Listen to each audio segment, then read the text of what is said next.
Welcome back to Secrets of the Beast, Tell 3. You made it to month 3 of an open CPS case, which I call the Beast's first checkpoint. The shock's worn off and the routines are wearing you down, and the agency is clock watching to decide if you're worth saving, or rather they should quietly start Plan B. I'm not a doctor or a lawyer. Everything discussed in this video is based on my own lived experiences and my 10-year study and research.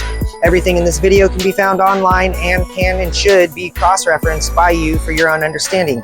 I came up through the system, I aged out, and I lived the back end so that hopefully you don't have to.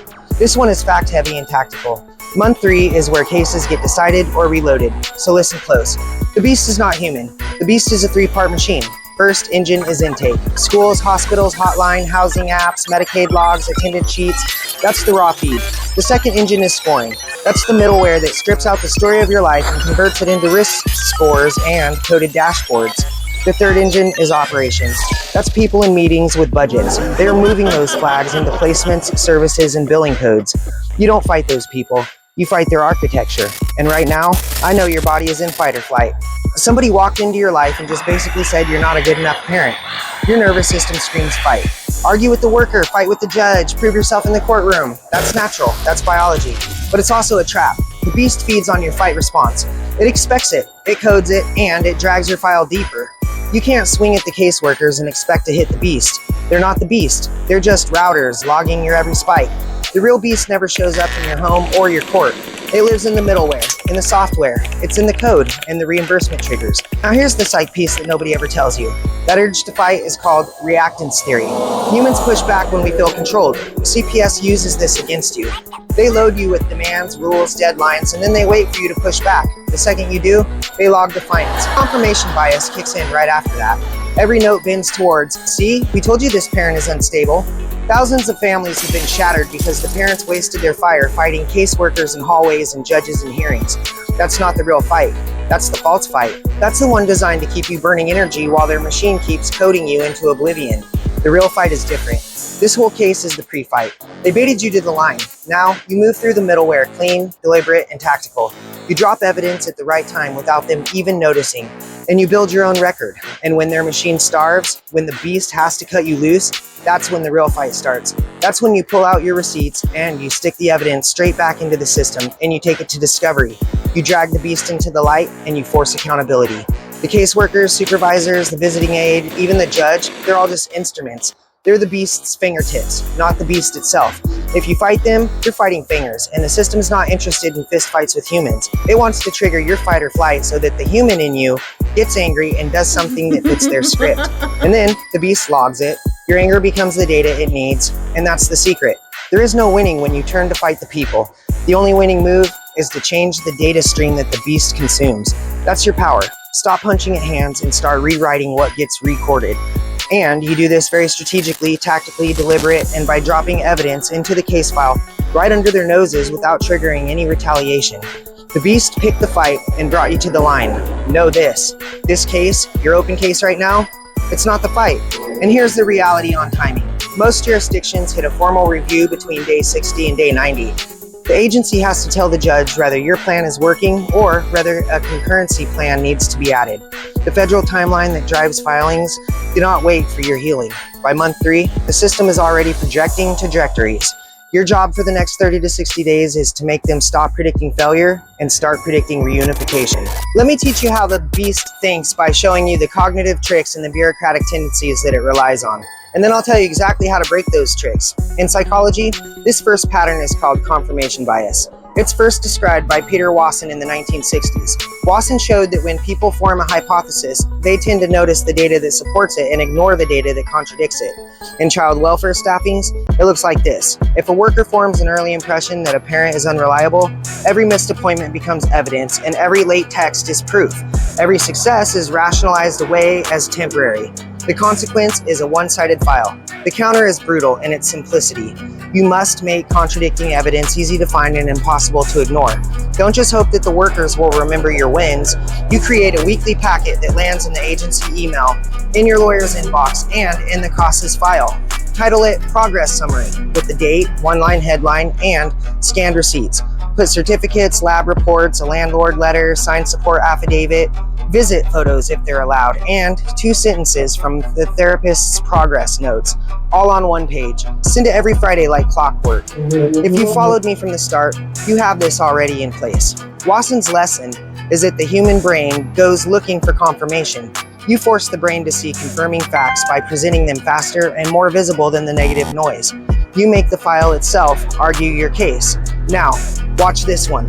Henry Tajfel's social identity experiments in the early 1970s demonstrated how people automatically form in groups and favor their group over outsiders. In practice, that means the team in the staffing room, they'll cluster around the agency's narrative. So supervisors, caseworkers, foster care staff, and the contracted therapists, they'll all talk to each other and refine a shared storyline about your family. That in-group bias, it's not personal. It is social psychology. Get small trusted allies inside the group who will say your wins aloud. Invite the foster parent or the visitation supervisor to write one short line about how the visit went. Give the CASA a calm, documented update they can file. Ask your attorney to email the supervisor with a one-page summary of facts that the whole team can use. When the in-group voices start hearing your narrative from several members, the group's emergent story shifts. Social identity theory taught us that the herd will always follow repetition more than logic. So repeat your truth through as many acceptable channels as possible. Then, there is a bureaucratic pattern Diane Vaughn named in her 1996 study of the Challenger disaster. She called it normalization of deviance. Over time, small departures from policy become routine until the departure is treated as normal. In child welfare, that looks like referrals promised but never placed, transport not scheduled, or supervision notes left vague. Over months, those small slips make the family's file look incomplete and paint a portrait of chaos. Normalization of deviance gives the agency an excuse to escalate to Plan B because the file never shows the full context. Your counter is documentation of the deviance plus a remedy. If the agency fails to reschedule a referral, email them immediately, referencing the date, and ask if they want you to be added to an agency waitlist or if you should book independently. Then, book the independent appointment if they do not comply and attach the receipt. When you both document the failure and your fix, you turn normalization of deviance into their audit trail problem. You show the judge not only what failed, but you show you solved it. Finally, understand the sunk cost effect. Psychologists like Hal Arkes and Catherine Bloomer formalized this in the 1980s. Once someone has invested time, money, or reputation into a plan, they're biased to keep investing even if the plan is failing. Agencies get stuck in sunk cost. They have already spent months on a case plan, assigned services and workers, and the leadership dislikes admitting an original assessment was wrong. That inertia makes them slow to switch tracks towards reunification even when a parent improves. Your counter here is to make continued investments in your success cheaper and less risky for them. You can demonstrate cost efficiency. If you can show a simple, low-cost intervention that leads to a measurable safety, the agency is more willing to endorse it. For example, if transportation is cited as a barrier to your attendance, show receipts for a low-cost monthly transit card or a community rideshare voucher and evidence that you used it. If housing is a concern, produce a lease with references and a clear budget that shows stability. And when the agency sees a low-cost route to reunification, they'll stop clinging to sunk costs and start reallocating resources. Those 4 psychological and organizational patterns explain a lot of what you feel and see in month 3. Now, for the hands-on sprint. This is what you do starting today and repeating it every single week. First, you close loops. If a worker says a referral will be sent, reply the same day in an email. And if you don't receive the referral within 48 hours, you go ahead and schedule it independently. Then provide proof. The beast feeds on unfinished promises. Closing loops starves it. Second, make visit time irreproachable. Treat visits like you are auditing for permanent custody. Arrive early, dress neat, and bring one planned activity and materials. Don't use your phone except for permitted calls. And if your child is anxious, you respond with calm, simple routines. After the visit, email the worker and the visitation provider one short note. Thank you for supervising. Today we did X and Y. Here is a photo of a drawing the child made. That single follow-up converts a private moment into durable evidence in the file. Third, create the Friday packet I said before. 1-page headline, attachments. Keep each week's packet in a dated folder. Give one to your attorney and one to the caseworker. And if there is a CASA or guardian ad litem, give them one too. Make it effortless for everyone reading your file to see 3 things: stability, trajectory, and effort. Fourth, control the staffing narrative. Send a polite but firm email asking about an upcoming review. Ask who attends and whether you may submit documents. If the agency schedules an internal staffing and does not invite you, file a simple request for the recommendations. Put everything on the record. Agencies dislike transparency, but transparency helps you. Fifth, use your attorney like a weapon. Pin them down on targets. Ask them what evidence will convince the judge to expand visits or order a trial home placement. Insist on pullable requirements. If the lawyer stalls, ask for a court calendar check or a brief hearing to set benchmarks. Judge-like concrete benchmarks. And if you meet them, you win the argument to increase reunification steps. Sixth, neutralize scarcity. When the agency says slots are limited, you respond practically. Put me on the wait list today, and give me alternatives I can pursue in private. Then pursue them and file proof. Scarcity works panic. Your counter is planning and receipts. Seventh, you document the agency failings as you do your wins. If transport did not show up, if a referral was delayed, put the dates in an email and send it to the worker and their supervisor and CC your attorney. If you have the texts confirming your requests, screenshot them and timestamp them. If you can't get a response, file a polite records request. The file should show a chain of attempts. That flips the story from parent noncompliance to system neglect. Now, a few attitudes that matter and exact phrases to use and avoid. Never say the word unfair on record. Instead, say, I have a concern about how this requirement addresses the underlying issue. Never call staff liars. Say, I respectfully dispute that statement, and here is the documentation. Never yell, my rights, in anger. Say, I'll consult with my attorney before responding to that question. Do not say, I give up. If you're at a breaking point, say, I'm going to take some extra time to process this. I'll email you within 48 hours. You keep the language simple, non-emotional, and recorded. Judges reward rapid, sustained trajectory. Today's behavior matters as much as month one. This is not about perfect morality theater.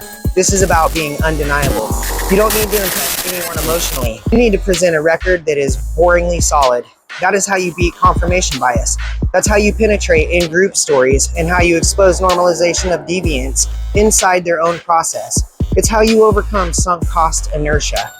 One last hard truth. If you're continuing behavior that endangers your child, no playbook is ever going to save you. The beast will find what matters eventually. And if you want your child back, be real about changing the real problem, not about faking compliance. If the removal was unjust, that's precisely why you should flood the file with documented caring and competence. And if it was deserved, then get help now and document every step of the progress. Either way, receipts matter more than rhetoric. Month 3 is your pivot month. Close loops, make visits count, file weekly packets, involve the CASA, pin your lawyer to specifics, and make the agency see you through multiple reliable voices. Do this in rhythm. Do not stop until the case is closed. Now, we close TEL 3 with a firm, solid plan. Be precise, be persistent. And if you find any value in this or any of my other videos, or you just want to help support fostering reality and reality decoded, you can use my Buy Me a Coffee QR code, or I'll put the link in the comments. I have built 6 different PDF templates to go with TEL 3 and a complete CPS timeline, so you don't have to guess where the beast is at during its schedule. These will be available for download at www.fosteringreality3.com and should be up no later than Tuesday morning. Be sure to download them and use them. Feel free to make them your own, just don't try to sell my version. Next, Secrets of the Beast TEL 4, where we're going to go even deeper.